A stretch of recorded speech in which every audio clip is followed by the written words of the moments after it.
नमस्कार दोस्तों। तो एक बात आप ज़रूर से मानोगे कि जब भी पाकिस्तान की पिटाई होती है तो वो यूएन में जाकर के ज़रूर तुरंत जाकर के यूएन में रोने लग जाता है।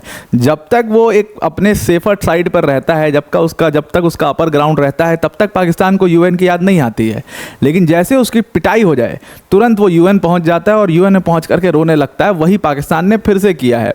यूएन में पाकिस्तान के जो रिप्रेजेंटेटिव हैं उन्होंने भारत को घेरने की कोशिश करी ऑपरेशन सिंदूर के ऊपर और इंडस वाटर ट्रीटी के ऊपर। लेकिन उसके बाद भारत ने इस बार मुंहतोड़ जवाब दिया है और भारत ने जम करके पाकिस्तान को लताड़ा है। इवन पाकिस्तान को एक टेरर स्टेट साबित कर दिया भारत ने यूएन के अंदर। और आगे चल करके जो डेवलपमेंट आ रही है उसमें जो नेबरिंग कंट्रीज हैं नेपाल जैसी, उन्होंने भी यहाँ पर पाकिस्तान को बिल्कुल सपोर्ट करने से मना कर दिया है और उन्होंने भी पूरी सॉलिडेरिटी भारत के साथ दिखाई है। डिटेल में इस पूरी डिस्कशन को जो यूएन में चली है इसको डिस्कस करते हैं, पर वीडियो में आगे जाने से पहले एक छोटी सी अनाउंसमेंट है अनअकैडमी टीम की तरफ से कि अनअकैडमी ने अपने यूपीएससी सीएससी के कोर्सेज में आपको सीधा 60% का डिस्काउंट दे दिया, प्लस इसमें आपको 12 मंथ्स का फ्री एक्सटेंशन भी मिलेगा। इस पूरे बैच के अंदर आपको जीएस, सीसैट, टेस्ट सीरीज सब कुछ यहाँ पर कवर कराया जाएगा और मेंस की जो डेडिकेटेड टेस्ट सीरीज है वो भी इसमें इन्वॉल्व है जो इवैल्यूएशन के साथ, प्लस इसमें 1-to-1 मेंटोरशिप सेशन है, डेडिकेटेड डाउट सॉल्विंग सेशंस होंगे। अनअकैडमी की टॉप फैकल्टीज जैसे मृणाल सर, प्रतीक सर, सुदर्शन सर जैसी फैकल्टीज आपको यहाँ पर इन बैचेस में पढ़ा रही होगी। तो इस बैच को आप ज़रूर से ज़रूर ज्वाइन कर सकते हैं। डिस्क्रिप्शन में इसकी लिंक हमने दे दिया, उस लिंक पर क्लिक करके आप इन बैचेस को अवेल कर सकते हैं। ऑफर आज तक के लिए ही वैलिड है, इसको आप ज़रूर से ज़रूर अभी आज अवेल कर लीजिएगा। Now coming back to the topic, ये पूरी डिस्कशन शुरू कैसे हुई? तो पाकिस्तान के जो परमानेंट रिप्रेजेंटेटिव हैं यूएन में, उन्होंने एक मुद्दा उठाया इंडस वाटर ट्रीटी का। उन्होंने कहा कि भारत जो देश है वो इंडस वाटर ट्रीटी को एक वेपन की तरह इस्तेमाल कर रहा है और जो पानी है उसको तो लाइफ के लिए इस्तेमाल करना चाहिए, बल्कि भारत उसको वेपन की तरह इस्तेमाल कर रहा है पाकिस्तान के खिलाफ। अगर इंडस वाटर ट्रीटी को उन्होंने जिस तरीके से सस्पेंड कर रखा है, वो ज़्यादा दिन तक सस्पेंड रहा तो ये पाकिस्तान के लिए जानलेवा साबित होगा, पाकिस्तान के मासूम लोगों के लिए जानलेवा साबित होगा और पानी की बहुत कमी पाकिस्तान में हो जाएगी, जो कि ऑलरेडी होना शुरू हो चुकी है। तो इंडस वाटर ट्रीटी को जल्दी से जल्दी यूएन को ऐसा डायरेक्टिव भारत को देना चाहिए कि इंडस वाटर ट्रीटी को दोबारा से शुरू किया जाए, सस्पेंशन हटाया जाए और पाकिस्तान के साथ बैठ करके डायलॉग करें, बातचीत करें और इस मैटर को रिजॉल्व करें। अब ये जैसे ही यूएन के रिप्रेजेंटेटिव, पाकिस्तान के रिप्रेजेंटेटिव ने यूएन में बोला, वैसे ही भारत के जो रिप्रेजेंटेटिव हैं, जो परमानेंट रिप्रेजेंटेटिव हैं, उन्होंने पूरा जम करके पाकिस्तान को लताड़ना शुरू किया। उन्होंने कहा ये इंडस वाटर ट्रीटी की बात करते हैं और भाई लाइफ और डेथ और जो इसका लाइफ और डेथ की बात कर भी कौन रहा है? वो देश जो कि एक ग्लोबल एपिसेंटर है टेररिज्म का।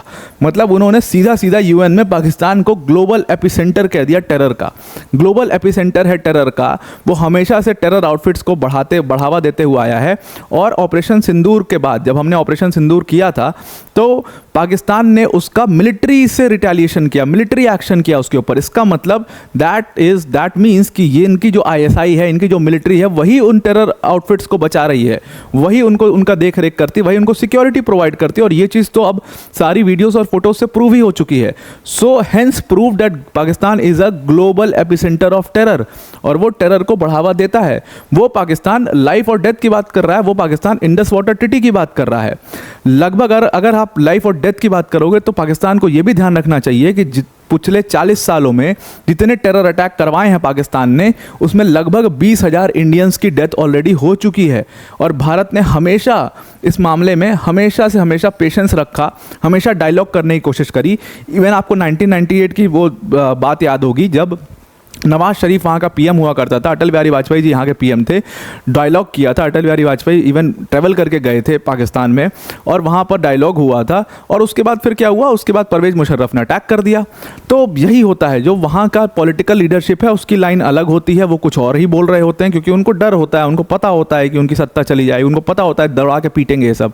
लेकिन वहाँ का जो मिलिट्री रिजर्व है वो अपने आप को अलग ही जोन में रहते हैं। उनके हिसाब से वो 65 की जंग भी जीते हैं, उसके हिसाब से वो 71 भी जीते हैं, उनके हिसाब से तो ऑपरेशन सिंदूर में भी वो जीत गए हैं, जो अभी ये रिसेंट कॉन्फ्लिक्ट हुआ उसमें भी वो जीत गए। तो मिलिट्री जो है वो बिल्कुल अलग तरीके से चलती है और वो बिल्कुल वहाँ की पॉलिटिकल लीडरशिप की बात नहीं सुनती है।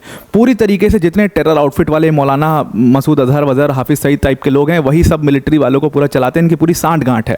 और अब तो पूरी तरीके से पाकिस्तान की सत्ता आसिम मुनीर के हाथ में आ चुकी है। आसिम मुनीर ने ही अभी रिसेंट कॉन्फ्लिक्ट कराया था और वो ऐसे और भी कॉन्फ्लिक्ट कराना चाहता है बिकॉज उसका ऑब्वियसली उसमें काफ़ी फायदा है। He is getting money for that. और जो लोग, कुछ लोग ऐसे होते हैं जो पैसों के लिए वॉर को कंटिन्यू रखना चाहते हैं। यूक्रेन का केस में आप बिल्कुल उस चीज़ को देख पा रहे हो। तो वही हाल यहाँ पर आसिम मुनीर के साथ भी है, and he wants to continue this conflict. उसको मज़ा आ रहा है इस कॉन्फ्लिक्ट को कंटिन्यू करने में, and is just one away from being a dictator. वो बहुत जल्दी पाकिस्तान का डिक्टेटर भी बन जाएगा। तो ऐसे स्टेट को, ऐसे पाकिस्तान जो कि हमेशा स्पॉन्सर क्रॉस बॉर्डर टेररिज्म को स्पॉन्सर करता आया है, उस पाकिस्तान के ऊपर ट्रस्ट कैसे किया जाए, उस पाकिस्तान से क्यों डायलॉग करें, क्यों हम इंडस वाटर ट्रीटी को का सस्पेंशन हटाएं, ये सारी बातें जैसे कि मैंने आपसे बोला ऐसे ही यूएन में कही गई पाकिस्तान को लेकर के, और पूरी मतलब थू हो गई पाकिस्तान की पूरी तरीके से, जितनी ज़्यादा हो सकती थी। इवन यहाँ पर पाकिस्तान ने ये भी रिक्वेस्ट किया कि भाई आप सस्पेंशन हटाइए और सस्पेंशन हटा करके हमसे डायलॉग करिए। इंडिया ने कहा कि अब पिछले 2 साल का अगर आपको याद दिलाएं, अभी कॉन्फ्लिक्ट हुआ है ना, इसके पहले तो नहीं था कोई कॉन्फ्लिक्ट। पिछले 2 साल से भारत बार बार पाकिस्तान से कह रहा है कि भाई आप इंडस वाटर ट्रीटी के ऊपर हम कुछ मॉडिफिकेशंस चाहते हैं, आप उस पर आकर के हमसे बातचीत करिए। पाकिस्तान ने लगातार इस पूरे जो हमारी रिक्वेस्ट है इसको रिजेक्ट करता आया है, कभी बैठ करके बातचीत भी इसके ऊपर नहीं की है। और ये भारत को एक बहुत बड़ी प्रॉब्लम है। पाकिस्तान को हमेशा ये लगता है कि उसके जो फॉरेन कंट्रीज हैं, उसकी जो फॉरेन जिनके गोद में बैठा हुआ है, वो सब चाइना टाइप के लोग उसको हर बार बचा लेंगे। अभी ऑपरेशन सिंदूर में कितना बचाया, या चाइनीज डिफेंस सिस्टम में कितना बचा लिया पाकिस्तान को, ये इसका जवाब उनको बहुत अच्छे से मिल चुका होगा। और जब उनकी हालत खराब हो जाती है तब वो यूएन में दौड़ करके जाते हैं। तो इन सारे कारणों को, एक तो क्रॉस बॉर्डर टेररिज्म, दूसरा पॉलिटिकल और मिलिट्री लीडरशिप का एकदम डिफरेंस होना, उनकी डिफरेंट थिंकिंग, और तीसरा फिर आप खुद ही डायलॉग नहीं करना चाहते थे, और अब जब आपकी पिटाई हुई है तो आप आ रहे हो डायलॉग करने। अब हम क्यों करेंगे डायलॉग? अब we are at a upper ground, why we will go and talk to Pakistan on Indus water treaty? नहीं, हम नहीं करेंगे बातचीत। तो ये सारे कारणों को अगर आप मिला दोगे तो इन सबको मिला करके भारत ने डिसाइड किया है कि हम इंडस वाटर ट्रीटी को सस्पेंड ही रखेंगे जब तक पाकिस्तान पूरी तरीके से चोक नहीं हो जाता है। जब तक पाकिस्तान पूरी तरीके से चोक होकर के अपने यहाँ से टेररिज्म को खुद खत्म नहीं करता है, तब तक पाकिस्तान को कोई रियायत नहीं दी जाएगी। और इसमें भारत के साथ नेपाल ने भी पूरी सॉलिडारिटी दिखाई है। देखिए नेपाल के साथ दिक्कत क्या हुई कि नेपाल एक ऐसी कंट्री है जिसको पाकिस्तान ने, या और स्पेसिफिकली कहूँ तो आईएसआई ने, हमेशा टेररिज्म का हब बना करके रखा। आपको ध्यान में होगा IC-814 की जब हाईजैकिंग हुई थी तो सारे आतंकवादी जब प्लेन पर ऑन बोर्ड हुए थे तो वो नेपाल के काठमांडू एयरपोर्ट से ही हुए थे। उसके बाद आपको ध्यान में होगा कि एक पूरा नेटवर्क वहाँ पे स्थापित किया गया था फेक इंडियन करेंसी नोट्स का, जो बाद में उजागर हुआ, और वो सब कुछ नेपाल से स्मगल होकर के वो सारे नोट्स आ रहे थे। उसमें भी ISI का हाथ था, उसमें भी टेररिस्ट का वहाँ पर हाथ था।